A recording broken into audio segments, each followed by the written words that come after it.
que é bom, né? É nos Estados Unidos, na Europa, mas tem muita coisa boa acontecendo aqui, né? Sim. Sim. Bom, pessoal, entrou mais algumas pessoas, eu vou estar acompanhando aqui, mas até para respeitar o pessoal que entrou no horário, então a gente vai começar o nosso painel de robótica aqui do SPW, né, o São Paulo Tech Week, e um assunto que eu fiquei muito feliz em ser convidado a estar intermediando esse bate-papo, esse painel, né, com 5 startups da área da robótica. E o objetivo é a gente conhecer essas iniciativas, né? Como eu estava comentando ali, o Brasil tem muita coisa boa acontecendo aqui, mas também tem muitos desafios, né? Entender um pouquinho da rotina, como que acontece dentro dessas empresas, é uma curiosidade que eu mesmo tinha, né? Como é que nós, muito habituados em trabalhar com empresas de software, né? Que é uma coisa, abre aspas, um pouquinho mais simples, né? Não que seja simples, mas é mais fácil do que trabalhar com hardware. E eu sempre tive curiosidade, apesar de conhecer o Olivier e a estrutura dele, eu não conhecia as outras 4 empresas e vamos ter o privilégio hoje de estar conhecendo um pouquinho mais. Então, primeiro a gente vai apresentar as 5 startups que estão aqui com a gente hoje, para a gente conhecer elas, e depois a gente vai entrar no nosso painel com algumas perguntas para a gente mergulhar na realidade de cada um dos 5 negócios. E aí vocês que estão assistindo a gente nesse painel, podem comentar no chat aqui do Zoom, que a gente vai usar as perguntas de vocês também. Então, fiquem super à vontade em fazer perguntas, curiosidades. A gente tem um roteiro pré-determinado, mas a participação de vocês vai deixar esse momento aí muito mais rico, né? Então, queria apresentar agora a nossa primeira startup. Queria chamar a Helena da Umbo para contar um pouquinho a história dela e o que a Umbo faz. Bom dia a todos. Fico feliz que a gente está fazendo esse evento. O Brasil precisa realmente conhecer quem está atuando na área e estamos precisando nós falar também. Bom, sou Helena, sou fundadora da Umbo. A Umbo é uma fornecedora de soluções de robótica de serviço. A gente atua no Brasil desde 2018. A gente utiliza como base os robôs Promobot, oriundos da Rússia, Europa de Leste. E aqui a empresa Umbo, ela é uma empresa brasileira que fornece soluções de integração e conteúdo para esses robôs Promobot, inclusive para o mundo inteiro e para o Brasil. E como eu estou falando de robótica de serviço, a Umbo está trabalhando com robótica de serviço, qual é o diferencial que não é só meu, acho que outros participantes da nossa live vão concordar, que todos nós temos como foco a automatização do processo de serviço ao ser humano, qualquer que seja. No meu caso, estou trabalhando com atendimento e promoção. Mas a gente sempre pensa e sempre está de olho na parte que a gente não pode perder a componente emocional de toda a jornada, de todo o relacionamento entre as pessoas ou das pessoas com robôs. Então, a gente faz atendimento robotizado emocional em qualquer momento da jornada do consumidor, pré-venda, venda, pós-venda, feedbacks, análises, garantimos que a arroz da empresa é mantida e controlada, mas, no mesmo tempo, a pessoa que está ali no ponto de venda ou no ponto físico, enquanto somos seres humanos, seres físicos, ela ainda tem aquele gosto de conversar com alguém que não é apenas um mero robô. E a segunda pergunta que o Marcelo fez é como é que eu cheguei a essa área. Bom, começando pelo que eu sou a filha dos engenheiros, então, de certa forma, está no meu DNA a própria ideia de trabalhar com hardware. Comecei o meu primeiro trabalho como menina de atendimento de um centro de reparo de aparelhos eletrônicos. Vi naquela época quanta coisa que um atendente repete o tempo todo e como é chato. Passei grande caminho depois e quando deu tudo certo, assim, eu consegui juntar os conhecimentos e experiências que eu acreditei que eu consigo tocar esse negócio, aí eu mergulhei e estou bastante contente de estar nessa área. Que legal, muito bom, Helena. É aquela velha história, a fruta não cai longe do pé, né? Filha de engenheiros, foi para essa área. E eu vou mostrar um vídeo agora para elencar o que a Helena falou, porque o mundo da robótica explicado é diferente do mostrado, né? Então, a gente separou cada startup um vídeo e eu vou mostrar agora o vídeo que mostra um pouquinho o que a Umbo faz. Deixa eu compartilhar minha tela com vocês. Então, vamos lá.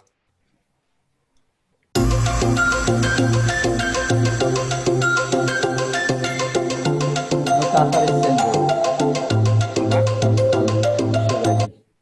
Desculpa. Não está como tela cheia aqui. Estou vendo você em tela cheia, mas não o vídeo. Não o vídeo?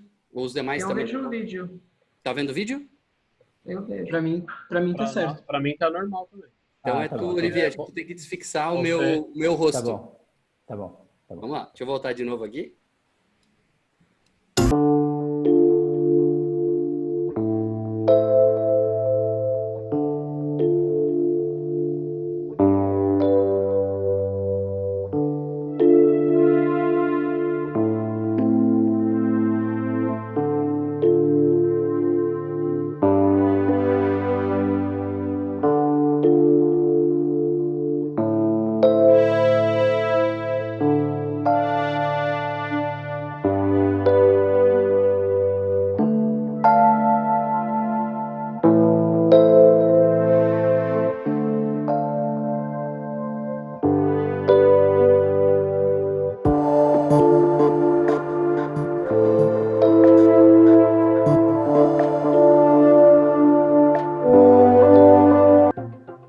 Muito legal, Helena, ver essa tecnologia aqui sendo desenvolvida e aqui no Brasil, né, um robô de extrema... Opa, deixa eu só pausar aqui, só um minutinho. Bom, legal conhecer a Umbo e agora a gente vai conhecer a nossa segunda startup, a NTU, chamar o Flávio para contar um pouquinho aí como é que ele entrou nesse mundo e o que a NTU faz. Olá, pessoal. Sou o Flávio Yamamoto. Eu comecei cedo em chão de fábrica, na década de 80, com projetos de automação. Naquela época, robôs, braços que levantavam carros e equipamentos e motores. Fui para o setor público, depois eu fui para o setor acadêmico, pesquisa, inovação, inteligência artificial e games. Basicamente, o primeiro projeto para uma empresa grande foi montar uma arena de testes de inteligência artificial para personagens de jogos. Fazer com que o personagem de jogo, para jogo de tiro de primeira pessoa, ficasse mais interessante para o ser humano. Personagem de jogo não sai para o mundo real, então acabei indo para a simulação robótica, onde os robôs existem no mundo real e necessitam de uma IA. Acabei indo para a robótica por conta dessa existência, dessa manifestação do robô no mundo real. E aí o que a gente buscou, a gente está resolvendo um problema, é que tem hardware, tem muita empresa de robô, mas não tem software, né? Não tem software para criar a aplicação, para personalizar a aplicação. Então, a Umbo, ela cria um ambiente de simulação em nuvem para que as pessoas possam criar aplicações em qualquer modelo de robô.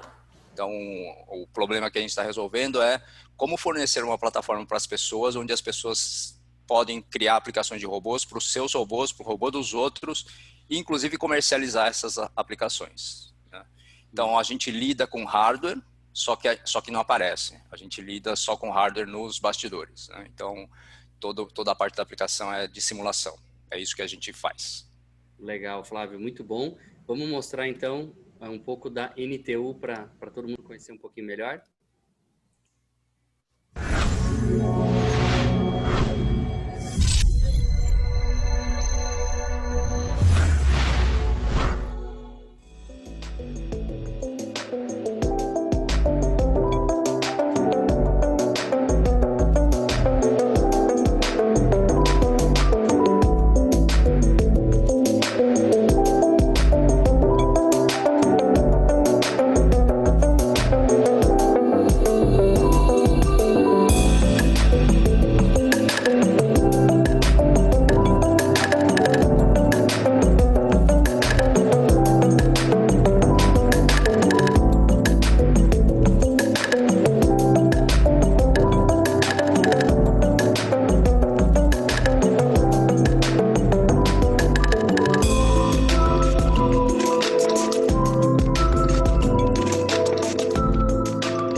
Muito legal, Flávio, legal. Então hoje você é uma camada aí que fornece a questão de software para outros robôs de terceiros, não somente para o que você tem, né? Robôs fabricantes de qualquer modalidade que converse com uma camada chamada ROS, ou a gente implementa mas basicamente a gente fornece para quem faz automação, e hoje a gente está focado em formação de mão de obra para a tecnologia da indústria 4.0. Então, Centro Paulo Souza, Instituto Federal, Cefets. É o que é um grande desafio, né? A gente já vai falar um pouco sobre essa questão de mão de obra. Maravilha, Flávio, obrigado. Chamar o Henrique, da Automini. Legal. Bom dia, pessoal. Obrigado pela presença aí. Eu sou um dos fundadores também da Automini. A Automini é uma empresa de automação, né? Mas a gente já teve várias facetas. A gente começou querendo trabalhar com robótica, e aí a gente falou, bom, beleza, mas não é só de alegria que a gente consegue achar a solução para os problemas. Então a gente acabou fazendo uma boa investigação no mercado há vários anos atrás, tentando ver, beleza, a gente quer trabalhar com alta tecnologia, a gente quer fazer isso no Brasil, a gente quer trazer essas coisas para o Brasil, que a gente via que era super desenvolvido lá fora, e que normalmente as empresas, em indústria principalmente, elas basicamente importam as coisas e instalam aqui no Brasil, e a gente queria conseguir trazer esse tipo de coisa para realmente ser desenvolvido no Brasil. Então, a gente viu que na logística, na intralogística, na indústria, a gente conseguiria realmente tem um valor muito latente aí. No entanto, a forma com que as outras empresas do exterior fazem acabou impossibilitando que essa tecnologia venha para o Brasil.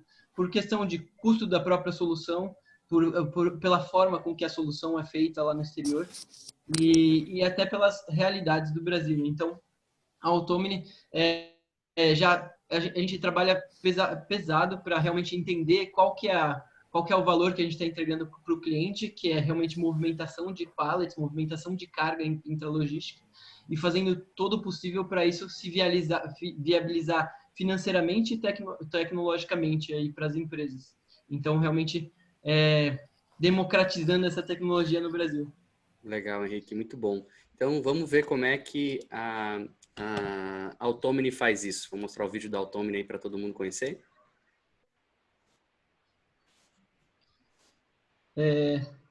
Então, a gente acabou desenvolvendo uma solução, né, que a gente faz automação de máquinas elétricas, a gente consegue fazer com empilhadeiras, rebocadores, e fazer toda a integração com o sistema logístico ou de industrial aí do cliente, de forma que a gente transforma máquinas convencionais, instala no nosso sistema, e a gente consegue dar toda a inteligência para ele achar um pallet, pegar esse pallet da melhor forma possível, traçar a rota, ir até o ponto de destino de forma segura,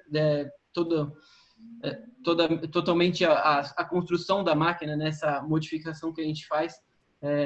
A gente trabalhou bem pesado também para conseguir garantir que todas as normas de segurança do Brasil, e inclusive as mais novas aí internacionais também, que a gente estivesse seguindo isso, de forma que não só a gente consegue fazer com que a operação acabe ficando mais eficiente, quanto mais segura, né? Porque as pessoas não sabem, mas é relativamente comum ter acidentes dentro do centro de distribuição, e são uns acidentes bem feios, assim. Então, nessa operação que a gente fez com o cliente, o objetivo do Rhino era automatizar a movimentação horizontal dos pallets. Então, a gente pegava o pallet e deixava bem perto para uma empilhadeira pegar esse pallet e guardar no porta-pallet. Então, numa solução dessas, a gente consegue melhorar a eficiência da operação em 60% do pessoal que guarda os pallets. Então, é um negócio bem... realmente uma revolução aí para a logística interna. Muito legal, Henrique. Muito legal. Legal que vocês conseguem utilizar uma estrutura, né, da estrutura que a empresa já tem e automatizar ela, né?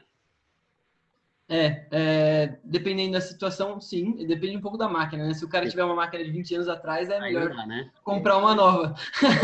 Não faz, né? Tipo, muito bom, muito bom. Não, maravilha, Henrique. Show de bola. E queria chamar agora o Thiago, da Brisa. para falar um pouquinho da startup deles. Bom dia, Marcelo. Bom dia, pessoal. A Brisa ela desenvolve produtos que a gente modulares, né, de hardware e software para robótica e sistemas autônomos. Então a gente tem aqui camadas de navegação e localização, inspeção visual e até manipulação. Dentro do que a gente já fez com a Brisa, tem, por exemplo, cozinha robótica, docagem autônoma de iates, também paleteiras, empilhadeiras, então cortador de grama autônomo. Então, nosso produto ele não é muito atrelado à aplicação final ou tipo de robô. Então, assim como o Flávio, né, a gente trabalha muito em conjunto com os fabricantes, principalmente fabricantes internacionais, mas a gente já tem alguns aqui no Brasil que a gente trabalha em conjunto. E no final do dia também, assim como o Henrique falou, a gente no cliente final, a gente acaba tendo que entrar um pouco nessa questão de customização, adaptação e aquela capacidade de plugar, né, esse sistema na infraestrutura dele. De maneira geral, né, um pouco da minha história, sou engenheiro, né, então participei de várias competições de robótica durante a universidade, projetos que na época era inovador, né, de comunicar dispositivos móveis com robôs. Fui para a Alemanha, passei lá 3 anos no Instituto Fraunhofer como engenheiro de pesquisa. Fui de um pouco de tudo, né, robôs colaborativos, de serviço, hospitalar, manipulação industrial. E lá também a gente começou esse produto e esse projeto do cortador de grama autônomo, da docagem do iate, e traz isso para o Brasil com a Brisa, que desde 2018 está operando aqui. Então, de maneira geral, é isso. Maravilha. Então, eu vou mostrar um pouquinho aqui o que a Brisa faz.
Muito legal.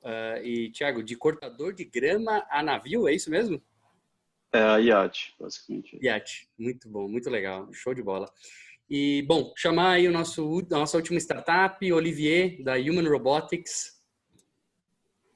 Legal. Bom dia, pessoal. Eu sou Olivier, da Human Robotics. Somos uma startup de robótica e inteligência artificial que foi criada em 2017 com o objetivo inicial de criar um robô para cuidar de pessoas idosas em casa. Pessoas idosas que ficam muito tempo sozinhas, que não têm muita companhia, que têm problema para monitorar os remédios. Esse foi o objetivo inicial. Mas a gente viu que na época a gente não tinha tecnologia para ter um robô autônomo 100% numa casa de idosos. Então a gente pivotou, ou seja, mudou um pouco a nossa área de atuação. E hoje a gente trabalha com uma plataforma robótica, então a gente fabrica o robô, fabrica o software, hardware e software, fabrica tudo em Curitiba, para criar um robô de atendimento presencial, né? É um pouco parecido com o que a Helena faz, da Umbo, no conceito. Então a gente cuida de qualquer tipo de atendimento presencial.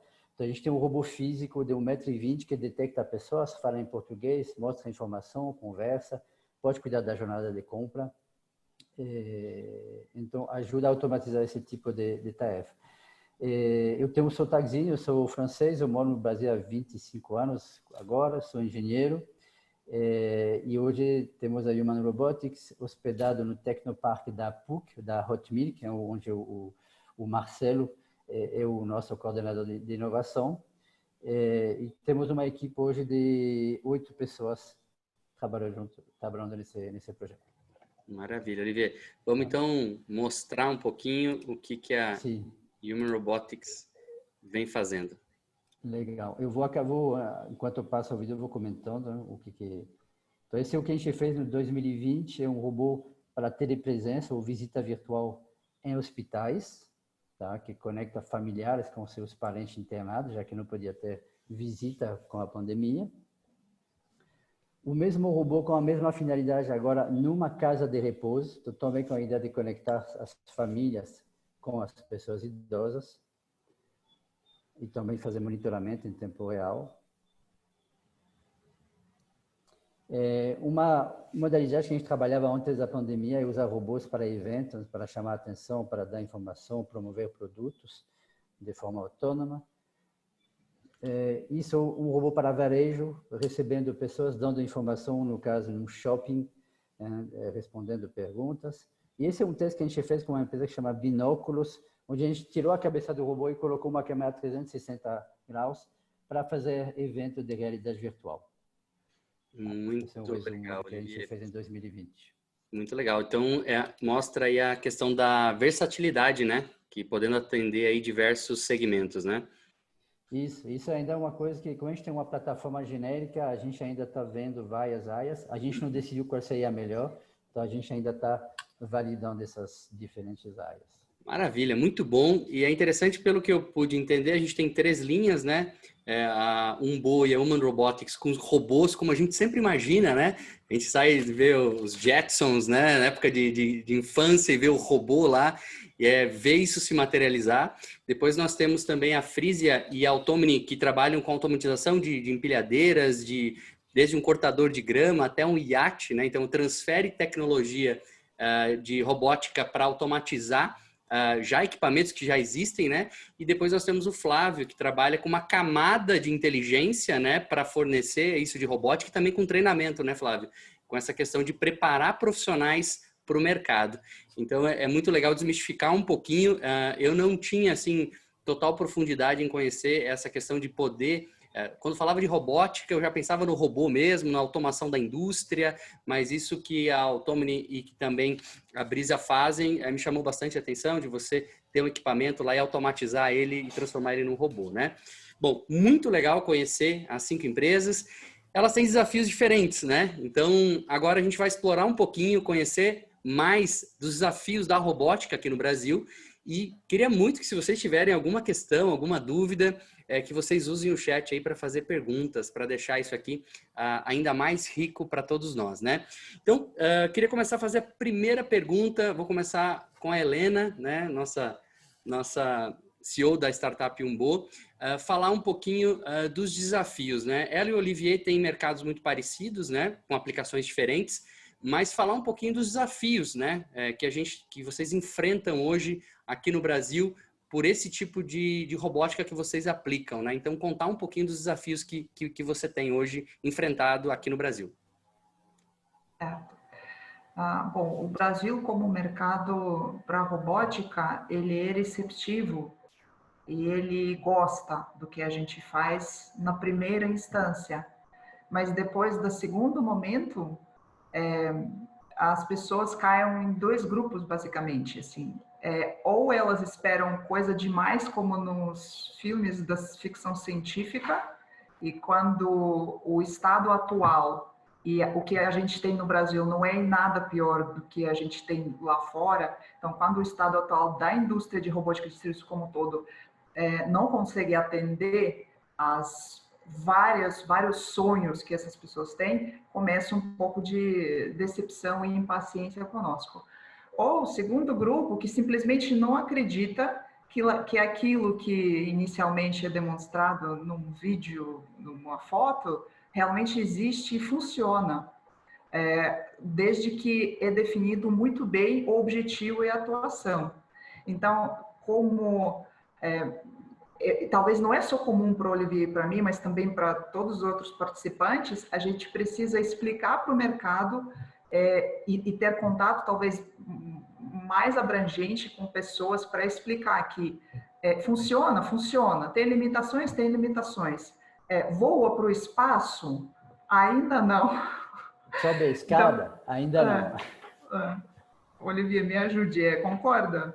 Sim, sim. Realmente essa parte da expectativa, né, muito acima do que a gente conseguiu implementar. A gente já teve alguns problemas com o cliente, mas eu acho que foi uma falha nossa de não ser capaz de deixar claro o que o robô pode fazer, né?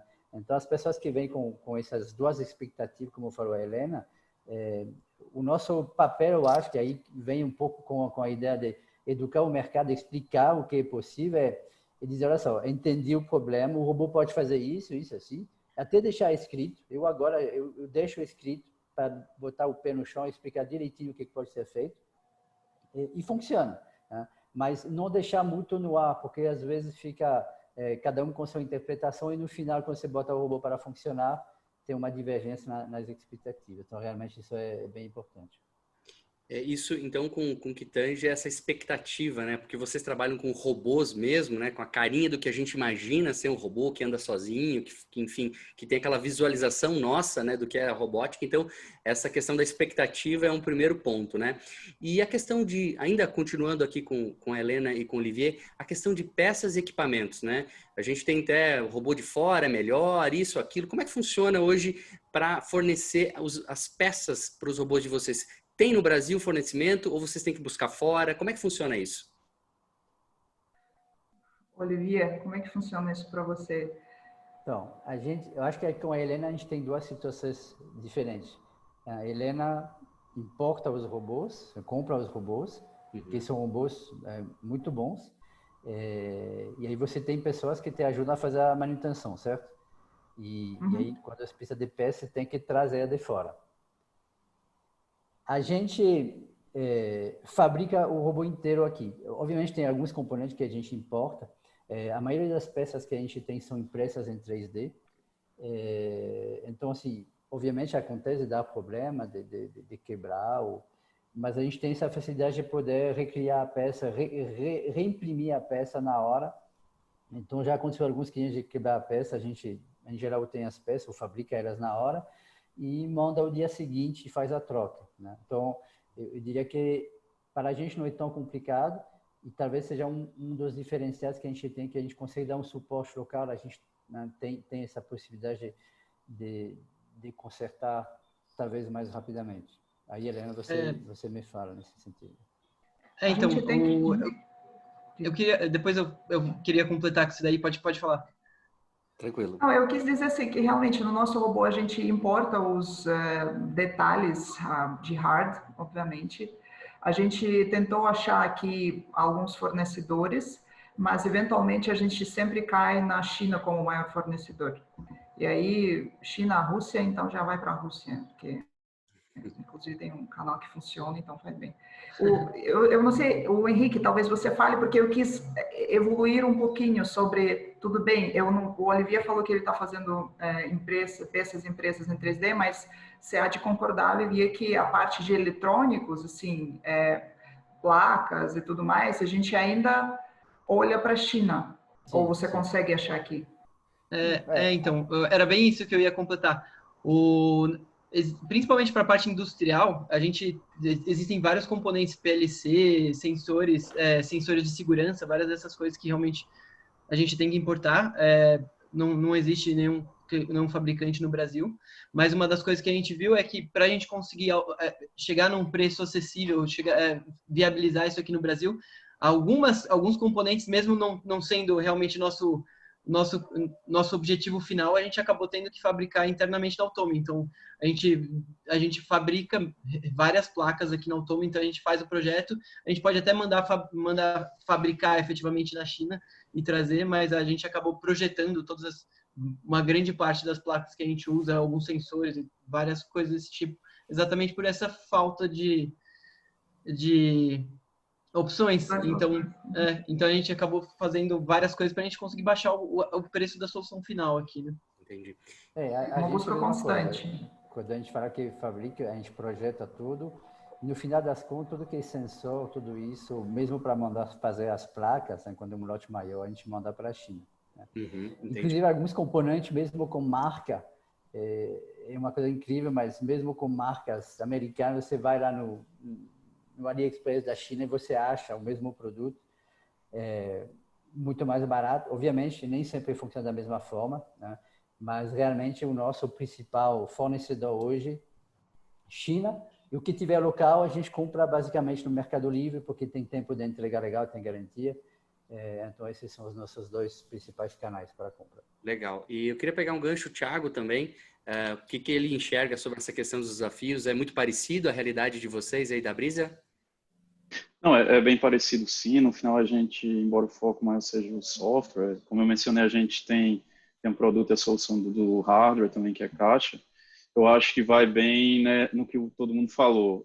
Basicamente, algumas coisas a gente faz o design e acaba fabricando aqui, mas de maneira geral vem muita coisa da China e, como a Henrique falou, esses scanners de segurança que no nosso caso pesam bastante, porque você tem pouquíssimos fornecedores a nível mundial, onde você tem uma confiabilidade aceitável para determinadas aplicações. Então, você fica muito preso à Alemanha, Japão, dentre outros. Então, basicamente, eu acho que vai muito nesse sentido, sim. Perfeito. Então, um pouquinho dos desafios, né, enfrentados com relação a buscar peça, equipamentos, né, e ter essa gestão para poder trabalhar com eficiência, né, porque a grande questão é diferente do software que tu acessa remotamente, né, você tem um programador, o hardware é um pouco diferente, então tu tem que trabalhar. E não são peças baratas, né, então também não há como ter um estoque muito alto, né, quando você ganha escala, que dá outro desafio, que depois a gente pode abordar um pouquinho, a escala do processo de quem trabalha com robótica, né? Porque software, a gente já sabe o caminho das pedras, mas quando trata de hardware é um pouco diferente, né? A gente já volta a falar um pouquinho sobre isso, mas agora eu queria pegar um gancho e falar um pouquinho com o Flávio sobre a questão de montar a equipe, né? Vocês hoje estão dando treinamento também, né? E por que vocês entraram nisso? Realmente existe uma falta de mão de obra qualificada para trabalhar na área da robótica? Não é só na área da robótica, né? Na verdade, a robótica o robô é um equipamento de convergência, né? Ele funciona se tiver software rodando nele para aplicação. Então, o robô é uma carcaça que tem que ter software para fazer o uso dos sensores para ele resolver um problema. Basicamente é isso que o Thiago, todos, o Olivier, o Henrique resolvem. Eu não sei se eu estou cortando, Flávio. Eu vi a cara da Helena, é um pouco mais que uma carcaça. Assim, eu entendo, tem os dois. Não, tem bastante coisa na carcaça, vamos dizer assim.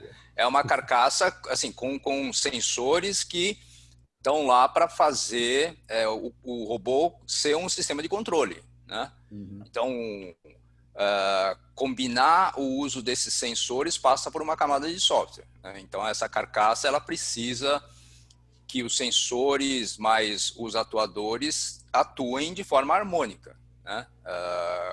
Assim, perceber as coisas e resolver o problema. No Brasil, a mão de obra para software já é escassa, né? Segundo a Softex, já tem um déficit aí de só esse ano detectados para algumas áreas de web, são 24 mil vagas abertas que não são preenchidas há quase 18 meses. Mas, no geral, 83% dos empresários do setor de indústria 4.0, segundo a BDI, não implementam tecnologias de indústria 4.0 porque não tem mão de obra para suportar essa manutenção, né? E quando a gente foi nas empresas para saber por que elas não automatizavam, ou aquelas que automatizavam tinham falhado no processo, mais de 70%, porque eles não sabiam, eles compravam um robô, tentavam resolver o problema com o robô físico e não tinham simulado a planta antes, né? Não tinham resolvido o problema de infraestrutura, não tinham resolvido o problema de software antes, né? Então, inacreditavelmente, quando você compra um notebook, vem software de graça, certo? Ou pelo menos você baixa de graça. Eles acham que é a mesma coisa com o robô, né? Que o software vem de graça, sabe? E aí, então, a gente partiu para a área de capacitação das pessoas. Conversamos com o setor público, Centro Paula Souza, com os institutos federais que formam essa categoria, né, de profissionais para a indústria, e a gente achou uma lacuna imensa, né? As empresas estão procurando mão de obra, as FATECs, e institutos federais formam engenheiros que não são adequados para as tecnologias, eles mexem com tecnologias de 10 anos atrás, e aí a gente colocou uma plataforma na nuvem que fosse um ambiente virtual, onde as pessoas pudessem colocar projetos do lado da indústria e os alunos, professores podiam resolver esses problemas e criar um mostruário de soluções, né? Basicamente, o simulador serve para produção, ele não serve para vendas ou qualquer coisa assim, ele serve para resolver problemas no mundo virtual, sem precisar comprar o robô. Depois que deu tudo certo, joinha, você vai lá e compra o robô. Uhum. E a opinião aí do Thiago da Brisa, para vocês também é dificultoso achar mão de obra? Vocês têm alguma coisa para fazer o desenvolvimento dos colaboradores aí na Brisa? Não, assim, eu acho que tem dois lados aqui. É difícil porque é um mercado relativamente novo aqui no Brasil, principalmente quando se fala de desenvolvimento nessa área. Eu acho, assim, que é muito fácil encontrar gente motivada. Tem muita gente querendo trabalhar nessa área. É uma área realmente, assim, de muito futuro.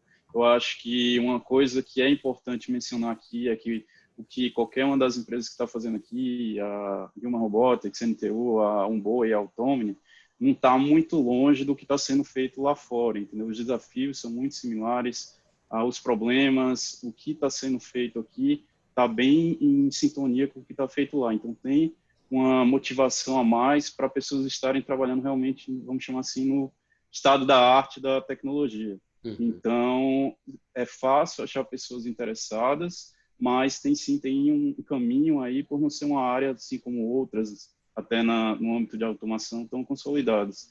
E só mais um fator que eu acho que é muito importante para a Brisa, não sei para os demais, é sempre uma sinergia, uma interação com as universidades e com os institutos de pesquisa aqui no Brasil, né? Então, com a Brisa, a gente tenta trabalhar bastante em conjunto com as universidades e institutos de pesquisa, até para dar uma complementariedade no que falta dentro da Brisa em determinados momentos. Perfeito, Thiago. Acho que isso você colocou muito, muito interessante, né? Esse desenvolvimento do estado da arte, né? Você está na fronteira do conhecimento. Então, tá próximo de universidade, pesquisadores, né? Isso gera um ganho muito, muito expressivo. Aqui na PUC a gente tem a nossa área de inteligência artificial e a gente tem muitas parcerias entre startups e pesquisadores, né? Então, isso é uma receita que funciona, né? Se aproximar, Não, com certeza. tá sempre perto de universidades. E eu queria, o Gilmar Marcelo, só complementando o que o Thiago falou, achei bem interessante realmente. Quando a gente fala de robótica, trabalhar com robôs que, né, representam o futuro, acho que é um consenso. Se a gente vai conseguir fazer isso, ainda não sei, mas e realmente atrai muita gente, né? Então, essa vantagem de trabalhar numa startup de robótica ou numa empresa de robótica de forma geral é bem interessante. Então, de alguma forma, facilita.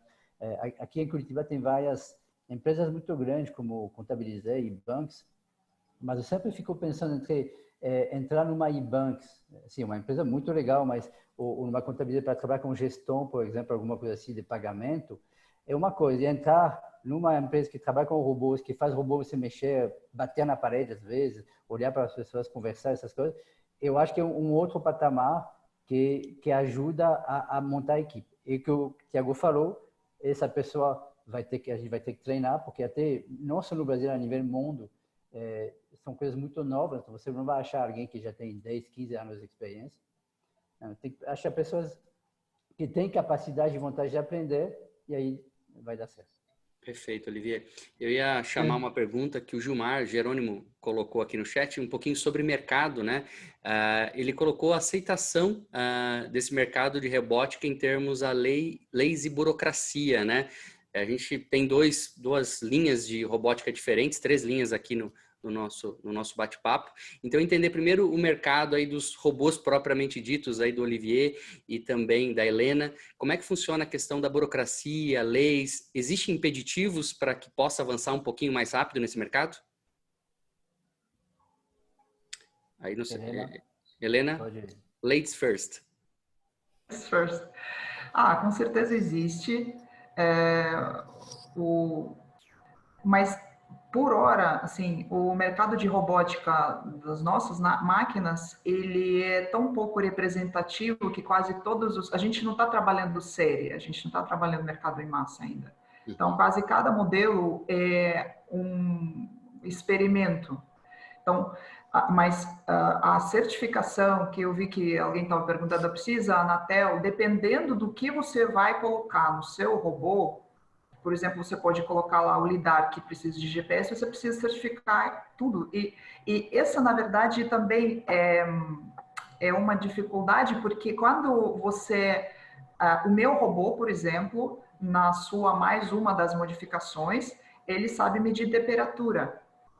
Mas se ele está medindo temperatura, ele já é equipamento médico ou não é?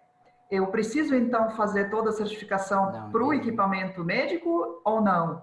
E se eu for precisar, mesmo aceitando, tudo bem, eu quero que a medição de temperatura seja de precisão, que ele seja utilizado no hospital e tal. Os próprios órgãos não conseguem te encaixar direito, porque não existe ainda, de fato, uma camada do robô atendente de serviço que vai prestar serviço para o ser humano na ponta. Existem robôs industriais, ou existem... Foi engraçado, porque alguém dos vários consultores que eu estava consultando encaixou o meu robô com medidor de temperatura num termômetro digital. Mesma coisa. Então, existe sim, com certeza, essa nebulosidade nas definições, mas a gente espera muito de que todos os agentes deste mercado, conforme ele for crescendo, não vai colocar como obstáculo, né, a questão de burocracia, porque, de fato, a gente consegue trazer muito mais valor do que atrapalhar a vida da sociedade. Isso é a minha convicção. Legal, Helena. E só fazendo um paralelo rápido, eu quero ouvir uma consideração do Olivier, mas o Henrique riu ali um pouquinho. E para vocês, Henrique, na indústria 4.0 que vocês atuam, como é que funciona a questão da inovação? Tem burocracia, leis? Como é que é esse mercado? Eu tenho dois pontos aí que eu acho que são barreiras interessantes. Uma, assim, para a indústria, a indústria é muito mais normatizada, né? Existem muitas normas, principalmente porque dentro da indústria existe lei do trabalho e várias dessas coisas. Então, já é um mercado muito mais normatizado, e para você conseguir vender para clientes, por exemplo, Nestlé, Natura, clientes internacionais, a gente precisa realmente estar de acordo com as normas. Aí existem diferentes tipos de normas, né? Existem normas para máquinas elétricas, e aqui no Brasil a gente está um pouco atrasado em relação à parte de robótica móvel.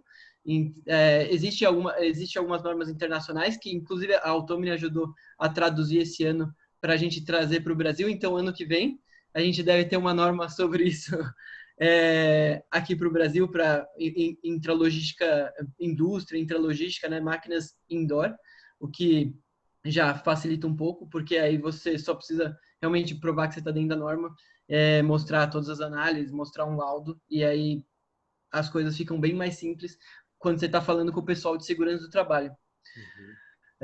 Então, existe, e a gente fez um trabalho bem pesado para garantir que os robôs estão de acordo, até porque, no nosso caso, a gente trabalha com robôs que vão carregar 2 toneladas, andar 10 km por hora, então é um negócio tem que ser realmente uma solução segura. Perfeito. E aí, eu queria puxar um gancho para uma outra característica que na pergunta tem a parte de isso é bem aceito pelo mercado? Indo naquelas 2 categorias que foram comentadas, né? Ou a pessoa acha que o negócio não vai funcionar, ou a pessoa quer ver o negócio mais do que realmente existe.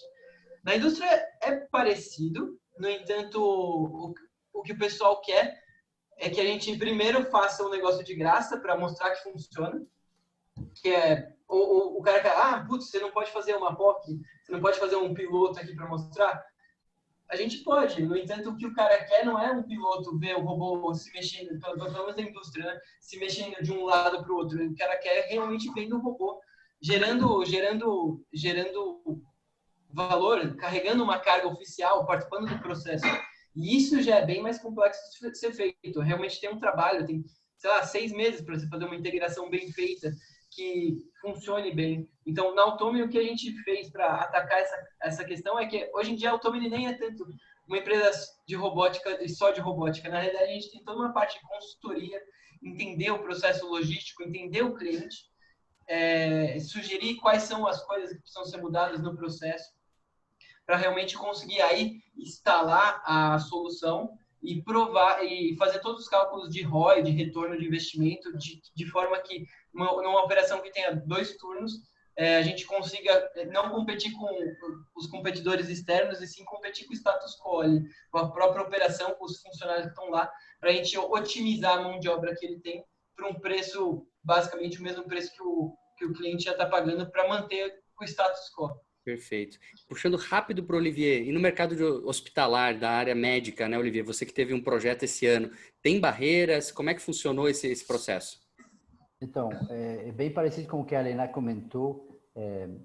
A gente ainda não instalou em muitos hospitais. Nos hospitais que a gente instalou, e aí eu acho que muito devido à pandemia, à urgência, e acabou que a gente nunca teve requisição de certificação da Anvisa. A gente agora ganhou um projeto do governo onde a gente colocou no escopo a certificação Anvisa, mas na verdade a verificação se precisa, né? Porque como a Helena falou, a gente não sabe ainda se precisa. Então, a gente já colocou em hospitais, até para medir a temperatura, essas coisas, sem precisar de registro, tá? Sem que o hospital peça para a gente. A gente teve pedido de como desinfectar o robô. Isso foi a preocupação esse ano. Vamos colocar o robô na UTI, no hospital, e como que a gente vai higienizar ele entre cada interação. Perfeito. Isso foi pedido, mas nada além disso. Uhum, legal. Mudando um pouquinho agora o foco, né? O tempo voa, quando o papo tá bom, passa voando. O Thiago da Brisa, o Thiago, você mostrou ali pela apresentação, vocês conseguem atuar desde uma automação de um cortador de grama até um iate, né? O mercado que vocês atuam hoje, ele é B2B, B2C? Como é que funciona esse mercado hoje que vocês atuam no Brasil? A Brisa é uma empresa 100% B2B. Na verdade, a gente não tem clientes, enfim, consumidor final. Então, todos os nossos clientes são corporativos. Uhum. Então, a gente, tanto em todos eles, né, o cortador de grama foi com o fabricante, o iate também, ou o que a gente já convenciona como cliente final. Você pega, enfim, um grande operador logístico, uma grande indústria alimentícia, de bebidas, etc., mas sempre B2B, no nosso caso. Legal. E hoje vocês usam o parceiro B2B, o mercado B2B, grandes empresas, vocês fornecem muitas vezes tecnologia e ela é canal de distribuição dos produtos. Como é que funciona isso? Correto. Quando a gente atua com o fabricante, ele é o canal de comercialização do produto, mas a gente tem alguns projetos, né, alguns clientes próprios, vamos chamar assim, onde a gente faz, nesse âmbito até do que o Henrique falou, a gente vai com toda uma consultoria, toda uma análise de processo, de aplicabilidade do robô naquele domínio. Nosso domínio não é tão restrito à indústria, logística, tem mineração, por exemplo, a gente tem um projeto de andamento com a Vale, então, coisas nessa linha. Legal, muito legal, Thiago, obrigado. Helena, e vocês da Umbo, como é que funciona a questão do mercado? Hoje, quais os principais mercados que vocês atuam? E existe uma dificuldade? Vocês têm parceiros para poder dar suporte, né? Eu sei que quando você manda para o Brasil, é um país que tem um espaço geográfico muito grande. Então, como é que funciona essa questão aí de você levar os seus equipamentos? Como é que é a distribuição deles e o mercado que vocês atuam? Isso. Mas eu quis comentar sobre essa distribuição, por exemplo, para nós. A gente conversou e continua conversando com várias empresas que são integradores. Então, como somos também empresa B2B, os nossos clientes, então, normalmente a gente estaria falando de shopping centers, varejo, universidades, escolas, hospitais, então locais onde tem grande quantidade de pessoas físicas passando ali. E, normalmente, essas empresas todas grandes têm alguém que está fornecendo uma solução total do todo o software deles. Essas empresas estão nos procurando, provavelmente a Olivia também, mas o que eu vejo bastante é que eles estão procurando, estão estudando, mas ainda não consegue enxergar o ROI, por exemplo, que eu enxergo quando eu coloco todas as contas de uma operação, de um varejista, de uma rede varejista na planilha, assim, no modelo. Então, como eles são intermediadores, acaba ficando na boca deles o convencimento do cliente final, mas ainda não está funcionando tão bem, porque às vezes eles veem, ficam olhando, mas quando queremos fazer um projeto para efetivamente testar a tecnologia, ainda tem receio, porque o nome dele está no jogo, inclusive, né? Se ele for recomendar essa solução. E como ele também não conhece muito bem, acaba ficando aquela coisa, não, tá bom, a gente vai ver, mas nunca vai para frente.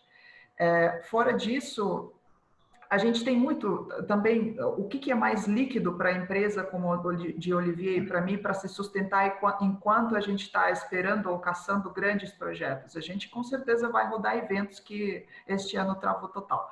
Mas sempre existe, então, algum intermediador, no caso dos eventos, uma agência que também sofre do mesmo, entre aspas, mal, por pouca formação ou entendimento do que eles acabam também nem sempre conseguindo explicar. Então, quando eu tenho acesso direto ao cliente final, para mim a história muda drasticamente, porque entender o que o cliente precisa de fato, não é o que seria nice to have, né? Mas o que seria necessário para o caso dele. Às vezes o robô não seria necessário. E conversar abertamente é isso que ajuda bastante, né, na própria. Quando tem intermediação ali no meio, eu vejo ineficiência nesse processo e isso me atrapalha bastante por hora. Olivier, para você. É verdade que o entendimento, a conversa com o cliente final é fundamental, eu acho que para todos nós ali. Por outro lado, eu acho que a gente não tem um time comercial hoje forte, por exemplo. Então, quando a gente passa por algumas agências ou alguns intermediadores, é uma forma, usando esses canais também, de talvez atingir mais um mercado um pouco maior, né? Então, a gente já conversou sobre isso, né, Helena, e eu entendo. Tem o intermediário e tem o problema da interpretação, tem a comissão, os custos envolvidos, mas a gente sofre disso, né, de não ter uma equipe comercial grande o suficiente para atingir e mostrar para essas empresas, potenciais clientes, que a gente existe e que a gente poderia ajudar eles. Uhum, perfeito. E eu queria só fazer puxar o Flávio aqui também para dar a contribuição dele. Flávio, vocês ali, questão de mercado, essa questão do cálculo do ROI, para mostrar o retorno, que muitas vezes até a gente estava brincando, quero me associar a uma empresa de robótica, né? Principalmente Olivier e também Helena, porque é legal, né? Mas não é que é legal, tem retorno para o teu negócio isso, né? Vocês têm uma entrega de redução de custo, de automatização de processos, enfim. E Flávio, como é que você enxerga isso? Também é uma dificuldade aí da empresa de vocês?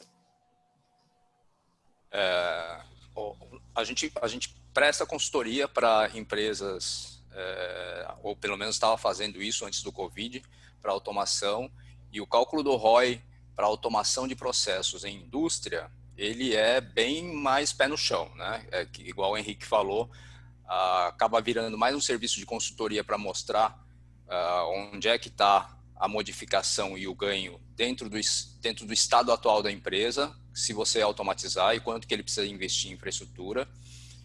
Para as indústrias de produção, para o setor produtivo, isso é claro. Para o setor de serviços, que é do Olivier e da Helena, o ROI fica um tanto quanto precisa de mais argumentos, né?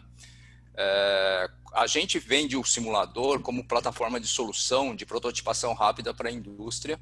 Então, quando a gente simula uma solução, o cliente final ele enxerga vantagens, mas ele fica assustado com o resultado final da implantação, né? Hoje, a nossa solução como laboratório de robótica para capacitação e treinamento, ele está mais focado para o setor público, né? Centro Paula Souza, Instituto Federal, e aí a venda é outra, né? A venda é quantos alunos você vai treinar, quantos milhares de alunos você vai treinar por um preço baixo. Aí você está competindo com preço, é licitação, Então, a gente tá tentando entender esse mercado.gov para poder fazer essa solução chegar no maior número de estudantes de capacitação e treinamento possível. Não existe plataforma de simulação robótica em nuvem da forma como a gente tem, ou está propondo, mas o custo tem que ser relativamente baixo. E a outra coisa que o cliente final tem que ter, que é o aluno ou o aprendiz que quer entrar no mercado, é acesso à internet, né? Então, a gente enfrenta uma outra dificuldade. E isso também é na empresa, né? Quando você vai implantar uma solução de automação, a empresa tem que repensar a infraestrutura de comunicação interna dela, né? De rede e segurança. Tá? Então, eu acho que, como vocês já falaram, todos já falaram, o mercado é novo, a gente está aprendendo como vender e as pessoas estão sendo orientadas, e a gente é parte dessa orientação, de como comprar e adquirir, implantar essa solução. Né? O próprio Olivier já falou ou a Helena já falou que foi categorizado o robô dela como termômetro digital. Então, cara, você tem que educar as pessoas. A gente está nessa fase. Legal. Eu só vou termômetro digital ou o robozinho. Né? Isso é uma coisa que... robozinho, gente. Não, você passa horas, anos desenvolvendo, e aí o cliente chega e fala, não, você pode colocar o robozinho ali? Mas o carcaça, né, Flávio? Você chama o carcaça. Não é muito diferente do robozinho. Hardware, é no bom sentido. No bom sentido. Não, mas tô brincando. No nosso caso, até no nosso caso com os robôs bem grandes, né? O pessoal de vez em quando fala isso. O que eu tenho a impressão que eles mais param de falar isso no nosso caso quando o robô está realmente carregando, sei lá, as 2 toneladas e andando numa velocidade que dá uma assustada. As pessoas só realmente começam a respeitar. Legal. Deixa eu só fazer uma introduçãozinha rápida aqui das perguntas que estão no chat. O Vitor Hirozawa, espero ter pronunciado certo, ele perguntou qual o estágio das empresas que estão no painel e qual o tamanho, né? Até o Henrique colocou ali, se as demais empresas aqui do painel possam colocar aí um breve resumo do quanto tempo quanto tempo está no mercado, quantas pessoas tem na equipe, mas em resumo são todas empresas que já têm mercado, já estão atuando no mercado, já têm clientes, né? Posso dizer que todas aí buscando atração de mercado, né? Mas acho que seria legal as empresas aqui do painel colocarem no chat para responder a pergunta do Vitor, senão a gente acaba falando aqui bastante com cada um, a gente vai perder o tempo finalzinho que falta. Então, coloque ali no chat. Legal. E aí o Leonardo Álvares fez uma pergunta, e aí eu queria perguntar aí para o Olivier diretamente e também para a Helena, a questão da homologação. Você comentou, até a Helena comentou, a questão da homologação do GPS, né, que tem que estar lá, mas o robô como um todo, ele precisa ser homologado também? Depende. Depende? Depende do que tem dentro dessa máquina. Se tem Wi-Fi, se não tem Wi-Fi, se tem de 4G, se não tem 4G, como é que funciona, o que faz. Mas Isso inclusive, para homologação, ou então para o assunto mais simples e básico, que eu vou colocar o meu robô no lugar X para trabalhar. Não tem uma seguradora que faz seguro, porque eu falo, é uma carcaça com um computador dentro. Todas as peças são do computador comum, mas não funciona, não dá para entender o que é, como é que eu vou segurar isso daí, se alguma pessoa de repente ficar maluca e vai fazer revolução contra o robô e querer matar o robô, sei lá. Enfim, ainda muita coisa para ser andada em todos esses termos, homologação, entendimento do como é composto, porque o robô, ele é uma combinação de carcaça, de resistência para essa carcaça, ela tem que funcionar com carga bastante pesada, né, e sem quebrar, com segurança para não matar ninguém. Mesmo nos nossos robôs de atendimento de serviço, ele não pode sair levantando os braços, matando crianças por ali. Então, é bastante coisa que a gente compila tudo junto e ainda tem software, enfim. Temos grande caminho para caminhar aqui nesse sentido. Legal. Eu acho que a resposta principal para essa pergunta depende principalmente da aplicação, depende aonde você vai pôr esse robô. e depende do que tem dentro. Então, a resposta é um grande depende aí. Exatamente. Legal, legal. E existe uma diferença de você comprar um produto, um robô mais pronto, digamos assim, de fora, que já tem talvez uma legislação da importação que aplique essa questão da homologação e construir aqui dentro do Brasil o robô? Existe diferença nisso ou não? A mesma regra vale tanto para o que vem de fora, o que é construído aqui? No nosso caso, teoricamente a mesma regra vale, mas dependendo do tamanho da empresa que é a criadora do robô, por questão de, tipo, as pessoas... Eu acho que é uma questão que acontece bastante, né? As pessoas falam, nossa, aquela empresa é gigante, os caras estão importando, então deve estar certo. No entanto, nem sempre os caras de fora seguem as normas que realmente precisam aqui no Brasil. E agora, a gente que faz aqui no Brasil, se realmente forem olhar, o pessoal vai querer que a gente faça tudo direitinho. E, bom, eu acho que é o certo, né? Eu acho que todo mundo deveria ter que fazer as coisas do jeito que tem que ser feito.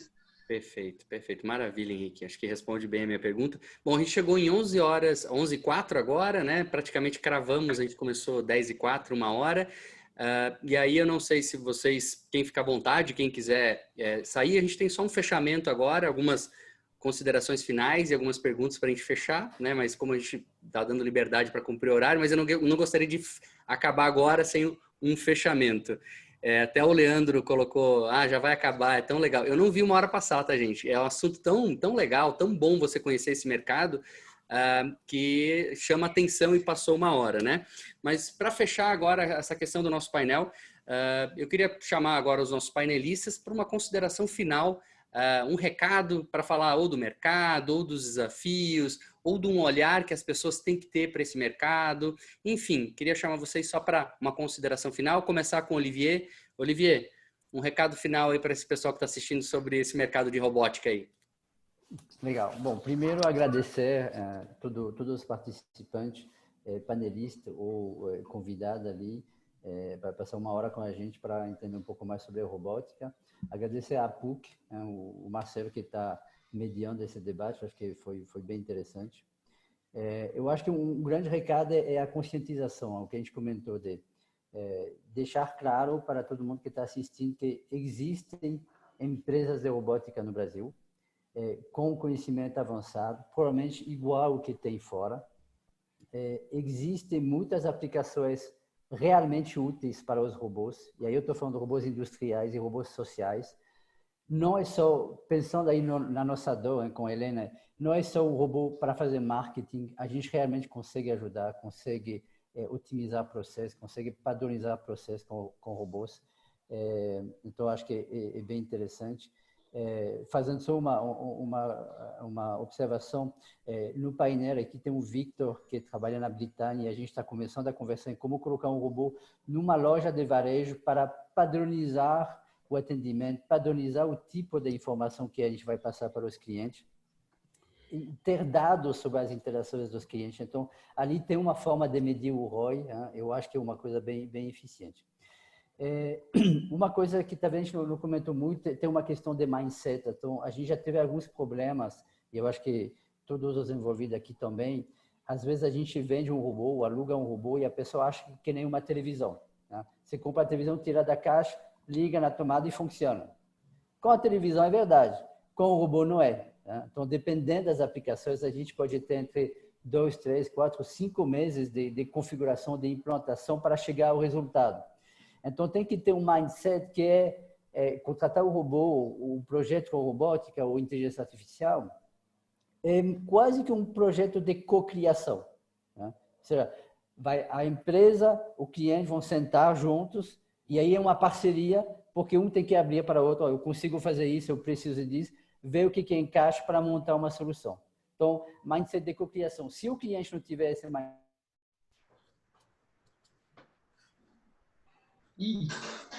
Olivier, Henrique, você apareceu na minha tela, o Olivier deu uma travada para a gente matar aí uma consideração final sua.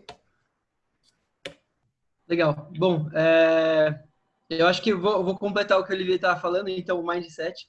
O que a gente viu é que só entregar o robô por si só não trazia que o cliente estava esperando. Então, a gente, com os anos, a gente foi aprendendo e migrando, muito mais focado na parte de serviço, entender o cliente, fornecer uma consultoria e ajudar a realmente implantar a solução no cliente, fazer as contas. Como é um mercado muito novo, inclusive as pessoas não sabem como aplicar esse tipo de solução e como calcular o ROI ou realmente quais são os impactos de colocar isso numa operação.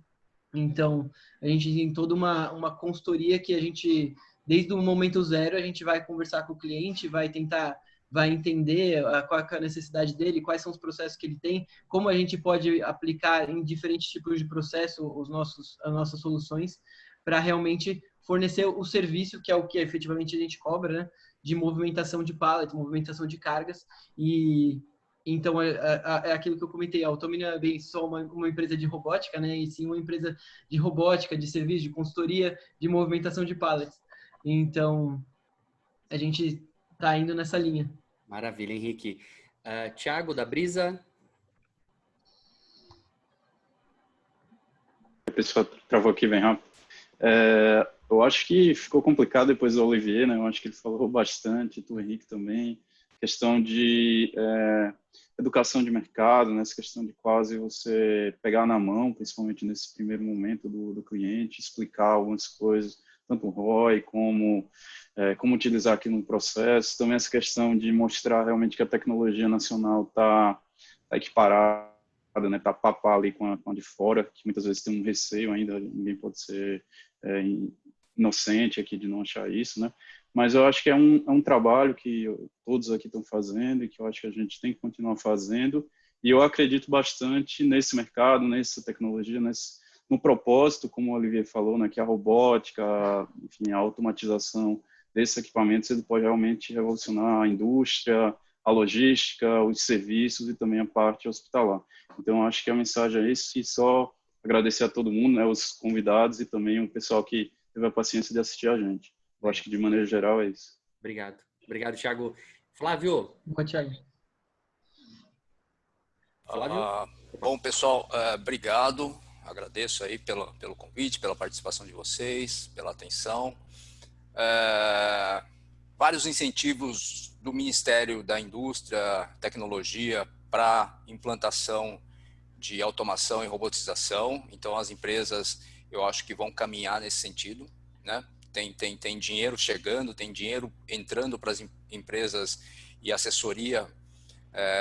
A Embrapi e o MCTIC montaram uma rede nacional de inteligência artificial para soluções nessa área também, agrotech. Então, a automação e robotização estão tendo incentivos financeiros por parte do governo federal para crescer. Então, acho que aí o Thiago e o Henrique vão nadar de braçada. Para o lado social, vários incentivos também do governo para automação de processos, telemedicina, atendimento automatizado, também estão ganhando volume, né? Então, o Olivier, a Helena, acho que vão ter esse lugar de mercado bem caracterizado. A área de educação também está sendo incentivada por conta da Covid, né? De ter recursos, ferramentas online para o aluno não precisar ter laboratórios ou para reduzir custos de laboratórios. Então, a gente está chegando. E eu acho que todos vocês ou a gente vai ter um robô em casa, vai ter um robô no shopping em breve, né? Em breve mesmo. Então, é um mercado que, além da tecnologia, o sujeito tem que conhecer como é que as pessoas querem receber a máquina, como é que a interação tem que acontecer. Então, alunos de comunicação, design de interação, né, especificamente para os robôs sociais, é um mercado amplo. Não tem profissão que não tem nome ainda, né? 3 dos meus funcionários ganharam, eu coloquei lá como, vou registrar eles como designer de interação humano-robô, sabe? Não existe essa profissão, né? Então, vai ter um monte de profissão que não existe, né? Criar IA para robô, enfim, é um universo que está se abrindo, e convido todos vocês aí a ingressarem nesse mercado, procurar esse pessoal para estabelecer contato e ver o que vai rolar daqui a 10 anos. Perfeito. No próximo ano, na verdade, né? Marcelo, Helena, vai. eu sei que a gente combinou aqui. Mas eu ia te chamar igual, delegaria, mas sabe o que? Hoje eu estava assistindo aqui também as apresentações e na conversa nossa aqui entre nós, eu queria deixar também esse recado que o porquê que eu gosto de fazer, porquê que eu acho robótica é maravilhoso como coisa para fazer na vida. Numa das apresentações tinha lá, mesmo na movimentação da Pales, acho que foi da Brisa, amigável com pessoas. E o Flávio acabou de falar isso, design de interação. Quando a gente faz efetivamente não apenas a parte de puxa, vira, vai, executa, a gente sempre presta atenção em como o humano estaria se sentindo nesse momento. Isso faz você se desenvolver como ser humano muito, porque isso faz você refletir em cada passo daquilo que está acontecendo na nossa comunicação. E exatamente isso que a comunidade, a sociedade no mundo inteiro como um todo está perdendo hoje, né? Porque muitas reclamações que os jovens só ficam no celular e não sabem nem se comunicar um com o outro. Eu espero que os robôs humanizados, mesmo que movimentam pallets, que são amigáveis com pessoas, sempre tenham grande equipe, grande turma por trás, que são humanos que fizeram esse robô, não é a máquina sozinha que existe. Então, essas pessoas que sejam mais humanas possíveis e que os robôs sejam mais humanos possíveis e que a gente continue cultivando este culto do ser humano, que o robô está ali para ajudá-lo, não substituí-lo, deixá-lo mais feliz. É isso o meu recado aí para a galera. Perfeito, Helena. E eu ia falar sobre um fechamento que vem muito de encontro ao que você falou agora. Realmente, todas as posições de trabalho que são repetitivas, a forma de trabalho, vão ser substituídas por robôs. Mas isso não necessariamente que vai acabar com o emprego de pessoas. Vai dar oportunidade para as pessoas trabalharem em áreas que são mais humanas, né? Deixa as máquinas fazerem o trabalho repetitivo. Então, a robótica não está aí para acabar com uma parte do mercado de trabalho. É para dar oportunidade para as pessoas fazerem tarefas mais humanas, usando criatividade, pensamento crítico, né? Então, acho que esse também é um recado. Então, a gente tem que realmente, né, fuja para as montanhas, que os robôs vão tomar conta de tudo. Não é isso, né? Tem que cuidar com o cinema, né? Com essa coisa, porque não é isso. A robótica vem para deixar a gente mais humano, né? Bom, pessoal, é isso. Fechamos. Agradecer a presença de todos. E até o pessoal falou, temos que ter mais esses debates. Eu vou sugerir aqui internamente para a universidade que nós façamos aí um próximo painel no ano que vem.